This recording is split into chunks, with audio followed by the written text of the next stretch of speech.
Hello बच्चों, आज हम लोग पढ़ रहे हैं थर्ड चैप्टर। इसका हम लोग आज अब नेक्स्ट जो हमारा टॉपिक आता है वो है हिस्ट्री ऑफ क्लोथिंग मटेरियल। ये लास्ट है, तो चैप्टर का जो लास्ट पोर्शन है उस पर आ जाइए आप लोग। मैंने आपको इसकी जो है पूरी की पूरी प्रोसेसिंग बता दी थी कि किस तरीके से क्लॉथ की वीविंग होती है, नीटिंग होती है, इसे लूम्स में तैयार किया जाता है। उसके बाद में क्या होता है, जो नीटिंग था उसे एक धागे से बुना जाता है। और जो हम लोगों ने यहाँ पर वीविंग पढ़ी थी, वीविंग में क्या था, धागे दो लिए जाते हैं, 2 सेट्स ऑफ द यार्न्स लिए जाते हैं। यस, अब आ जाइए, हम लोगों का लास्ट टॉपिक है history of the clothing material की किस तरीके से कपड़ा जो है वो हमारे इसके इतिहास में कैसे सामने आया, किस तरीके से इतिहास बनाया गया, वस्त्र सामग्री का क्या इतिहास होता है। हैव यू पेज नंबर 23 पर आ जाइए बेटा। Have you ever wonder what materials people use in the ancient time for clothes? In appears that is the sometimes people used to the bark and big leaves and trees or animal skin and fur to the cover themselves। आप लोगों को पता है कि early women जो था वो क्या वियर करता था, एक तो एनिमल स्किन वियर करता था, या फिर लीव्स होते थे उनको वियर करता था, या फर होते थे उनको अपनी स्किन कवर करने के लिए यूज़ करता था।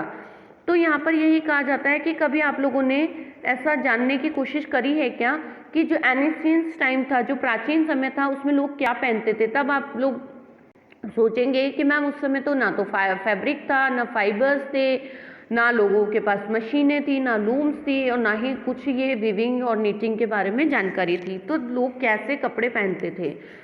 तो हम लोगों ने ये भी देखा कि पहनते तो थे, कवर तो बॉडी करते ही थे ना। अब यहाँ पर है कि ये बात आप लोगों की सही है कि क्या पहनते थे। तो वस्त्रों के विषय में हम लोग अगर देखें तो हम लोगों को पता चलेगा कि जो अर्ली ह्यूमन था वो क्या पहनता था कि एक तो वृक्षों की छाल पहनता था, है ना। उसके अलावा वो क्या यूज़ करते थे कि बिग लीव्स होती थी, बड़ी बड़ी पत्तियां होती थी, और उसके अलावा एनिमल स्किन और फर जो है उसे अपने शरीर पर ढकने के लिए यूज़ में लेते थे।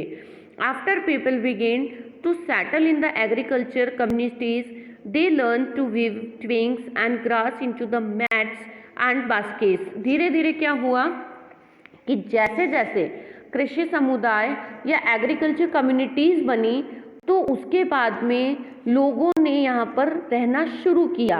मतलब जहाँ पर ये काम होते थे, जो रहना शुरू किया, तो रहने के बाद में उन्होंने पतली पतली टहनियाँ, पतली पतली जो ब्रांचेस थी वो, और घास को बुनकर क्या बनाया, मैट्स बनाई, चटाइयाँ बनाई और टोकरियाँ बनाना सीखा, है ना। फिर देखिए धीरे धीरे अब आगे और चलता रहा उनका टाइम, तो उन्होंने और क्या किया, mats and baskets, vines, animals fleece of hair were twisted together into long strands, these were woven into the fabric। उसके बाद में क्या किया इन्होंने, जो जंतुओं की ऊन और बालों को आपस में बांधकर मतलब उनको ऐंठ दिया जाता था, और उनसे क्या बनाया, लंबी लंबी लड़ियां बनाई। उन लड़ियों को, स्ट्रैंड्स को क्या बनाया इन्होंने, वस्त्र तैयार किए, कपड़े तैयार किए।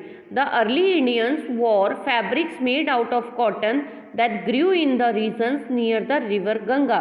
और पहले जो थे अर्ली ह्यूमन जो था वो रुई से बने वस्त्र पहनते थे, जो गंगा नदी के निकटवर्ती क्षेत्रों में उगाई जाती थी। मतलब बाद में जो है अर्ली ह्यूमन के बाद में जैसे लोगों में नॉलेज हुआ, सीखा, तो वो क्या हुआ, वीविंग करने लगे, और वहाँ पर जो है गंगा रिवर के आसपास सबसे पहले कॉटन बनाने का काम किया जाने लगा था।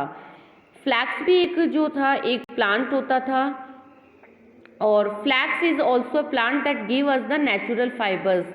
फ्लैक्स जो होता था वो एक नेचुरल फाइबर्स मिलता था उससे, वो एक प्लांट था। और प्राचीन टाइम में मतलब ancient Egypt, cotton as well the flax were cultivated near the river Nile and use to making fibres. अब यहाँ पर बता रहे हैं कि जो टाइम पुराने समय में मिस्र के पास में रुई मतलब कपड़े बनाने के लिए रुई और फ्लैक्स की ही खेती की जाती थी, जो कहाँ पर स्थित था, नील नदी के आसपास का एरिया था, वहाँ पर ऐसा काम होता था। In those days stitching was not known. लेकिन पहले क्या होता था, उस समय में लोग कपड़े सिलना नहीं जानते थे, तो people simply draped the fabrics around them different part in their body. तो क्या कर लेते थे, शरीर के सारे भागों में अलग अलग तरीके से वस्त्र को लपेट लेते थे, है ना, और शरीर को ढक लेते थे। अब उसके बाद में around different part of their body many different ways of draping fabrics were use. फिर धीरे धीरे क्या हुआ कि लोगों को अपना तरीका बदला, उन्होंने कुछ और सीखा नया। Then with the innovation of the sewing needle, फिर क्या हुआ, सिलाई की मशीन सुई सिलने का आविष्कार हुआ। पीपल स्टार्ट स्टिचिंग, लोगों ने सिलना शुरू किया। फैब्रिक टू मेक क्लोथ्स, उससे कपड़े बनाए गए, स्टिच किए गए clothes. Have you gone through many variation, उसके बाद में तो क्या हुआ कि लोगों ने इतना मतलब आविष्कार कर लिया कि इस तरीके से कपड़े बनकर तैयार होने लगे और कपड़ों में बहुत सारी वैरायटीज आने लगी, है ना। Since the innovation but it is not imagining that the event today sari, dhoti, lungi और turban is use as the stitch piece of the fabric. उसके बाद में देखिए आज के समय में तो साड़ी, धोती और इन सब का भी जो है कपड़ों का आविष्कार हो चुका है। और जिस तरीके से just as there are large varieties in the food eaten all over our country, a large variety exist also in fabric and clothing item. कि जिस तरीके से हमारे देश में विभिन्न तरह का खाना खाया जाता है, विविधता है, उसी तरीके से हमारे यहाँ पर कपड़े भी जो है अलग अलग स्टेट के अकॉर्डिंग पहने जाते हैं। बेटा आप लोगों को पता है ना, आप लोग जब ये कल्चर प्रोग्राम होता है तो अलग अलग स्टेट के बनते हैं। तो जैसे राजस्थान के होते हैं तो लहंगा चुन्नी, पंजाब के होते हैं तो आप लोग सलवार सूट डालते हैं। इसके अलावा गुजराती जो होता है वो अलग से गरबा ड्रेस। तो इस तरीके से क्या है कि हमारे यहाँ पर इसीलिए विविधता पाई जाती है। तो आप लोगों को जो है यहाँ पर क्लोथ कैसे बनता है, कैसे फैब्रिक बनता है, कैसे फाइबर होता है, कैसे वीविंग, स्पिनिंग, इन सब के बारे में यहाँ तक अब सब कुछ ऑलमोस्ट समझ में आ गया होगा। ठीक है, तो यहाँ पर एक फ्लो चार्ट भी दिया है, इस फ्लो चार्ट को देख लेते हैं। अगर आपके क्वेश्चन आता है कि right the history of clothing material with the help of flow chart, अगर ये क्वेश्चन आप लोगों को मिलता है वर्कशीट में या क्वेश्चन कहीं भी क्वेश्चन एग्जाम्स में, तो आप लोगों को ये इसकी शॉर्ट में हिस्ट्री लिखनी है और फिर क्या लिखना है, ये फ्लो चार्ट बनाना है। जैसे कॉटन रोल्स थे, है ना, कॉटन रोल्स से क्या किया गया, उसके बाद में इनको गिनिंग से फैब्रिक बना, फैब्रिक के बाद में स्पिनिंग करी तो यार्न बन गया। यार्न को भी दो तरीके से हम लोगों ने इसको बांटा, एक तो नीटिंग हुई, एक वीविंग हुई, और उससे क्या बना, आपका फैब्रिक तैयार हुआ, कपड़ा बनकर तैयार हो गया। यहाँ पर देखो भाई, पहेली भी कुछ पूछना चाहती थी, उसको हमने छोड़ दिया था, इसको देख लेते हैं एक बार पहेली की बात को। Paheli wants to know if you have seen any fabric that are the made of fabric on the other covering of coconut, what are this fabric normally used for. कि अगर पहेली ये जानना चाहती है कि आपने कभी नारियल के जो बाहर का खोल होता है, जो उसकी वो जूट जैसा कुछ होता है, उससे बने किसी वस्त्र को देखा है, अगर इन तंतुओं का सामान्य किस कार्य में यूज होता है। तो यहाँ पर देखिए कि मैं बताऊँ आपको एग्जाम्पल, डोर मैट होते हैं पैर पोंछने के जो आप गेट के पास रखते हैं, वो नारियल के जूट से बने हुए रहते हैं ना। इसके अलावा बहुत सी आप लोगों के वॉल हैंगिंग और डेकोरेशन का सामान होता है, वो भी बनता है। तो यहाँ पर ये पहेली यही कह रही है कि नारियल का जो ऊपर का पोर्शन होता है उससे भी क्या कुछ बनता है क्या, तो हाँ बिल्कुल बनता है। कीवर्ड्स है कॉटन वूल, कॉटन वूल आप लोगों को पता चल गई। फैब्रिक जो हम लोगों ने अभी पढ़ा था, फाइबर, नीटिंग, स्पिनिंग, वेविंग और यार्न। अब समरी ऑफ द चैप्टर देखते हैं। There is a variety of clothing material और fabric such as cotton, wool and polyester की अलग अलग तरह के जो होते हैं हमारे यहाँ पर चलन है कपड़ों का। नेक्स्ट देखिए, fabric are made from the yarns which is turn is are made of from the fabrics। जो हमारे वस्त्र होते हैं उसमें वस्त्रों में विविधता होती है, जैसे कि सूती, रेशमी और polyester.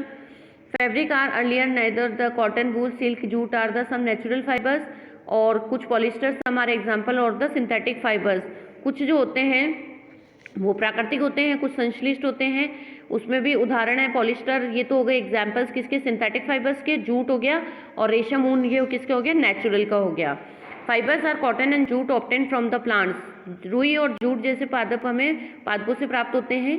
And the process of making yarn fabric is called spinning. तंतुओं से धागा बनाने की प्रक्रिया को क्या कहते हैं, कताई कहते हैं, स्पिनिंग कहते हैं। Fabric from yarn is made by the weaving and knitting. तागों को बुनाई दो प्रकार से होती है, जिससे क्या बनता है, वस्त्र बनता है। तो ये चैप्टर हमारे यहाँ पर कंप्लीट हो गया है। इसका PDF मैं आप लोगों को सेंड कर दूंगी। अब चैप्टर में आप लोगों को 2 चीज़ मैंने बोली है होमवर्क में इसमें, और आप लोग हो सके तो ये कीवर्ड्स भी कर लिया करो कॉपी में। कीवर्ड्स से क्या होता है कि पता चल जाता है कि चैप्टर में क्या इंपॉर्टेंट चीज़ें हैं। अब ये जो क्वेश्चन है इसमें आप लोग जब हिस्ट्री लिखेंगे, हिस्ट्री ऑफ क्लॉथिंग मटेरियल, तो उसमें फ्लो चार्ट भी बनाना है। ठीक है, थैंक यू बेटा। चैप्टर हमारा यहाँ पर फिनिश हो गया है। Okay, bye bye, stay home, stay safe, keep your learning, all the best.